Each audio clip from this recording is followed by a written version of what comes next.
அனைவருக்கும் வணக்கம். எதிர்நீச்சல் தொடர்கிறது சீரியலில் நாளைக்கு எபிசோடில் என்ன நடக்குதுன்னு தான் இந்த வீடியோவில் பார்க்க போகிறோம். நந்தினியும் ரேணுகாவும் ஜனனிக்கு சாப்பாடு எடுக்க வீட்டுக்கு வராங்க. அப்போ கோயிலுக்கு போகிறேன்னு பொய் சொல்லிட்டு போனதுனால அறிவுக்கரசி பிரசாதம் எங்கன்னு கேட்குறாங்க.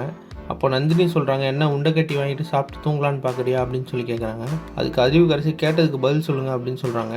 அப்போ விசாலாட்சி நடுவில் வந்து கோயிலேருந்து எதையும் எடுத்துகிட்டு வரக்கூடாது, அதனால தான் அவங்க எதையும் கொண்டு வரல அப்படின்னு சொல்கிறாங்க.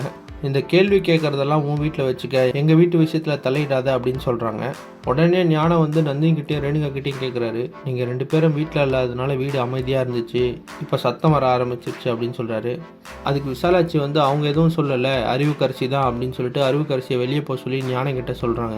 அதுக்கப்புறம் நந்தினி ரேணுகா விசாலாட்சியெல்லாம் கிச்சனில் போய் ரகசியமாக பேசுகிறாங்க.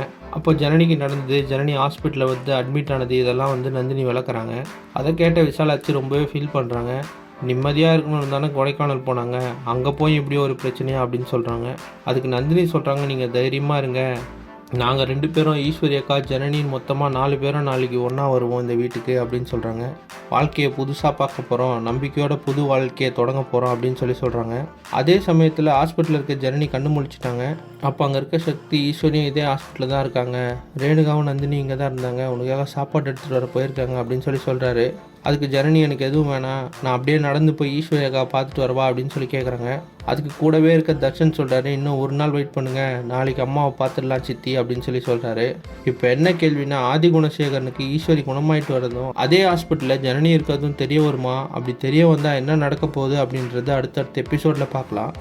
இந்த மாதிரி எதிர்நீச்சல் தொடர்கிறது சீரியல் அப்டேட்ஸ்க்கு நம்ம சேனலை சப்ஸ்கிரைப் பண்ணுங்கள், ஃப்ரெண்ட்ஸ் அண்ட் ஃபேமிலிக்கு ஷேர் பண்ணுங்கள். நன்றி.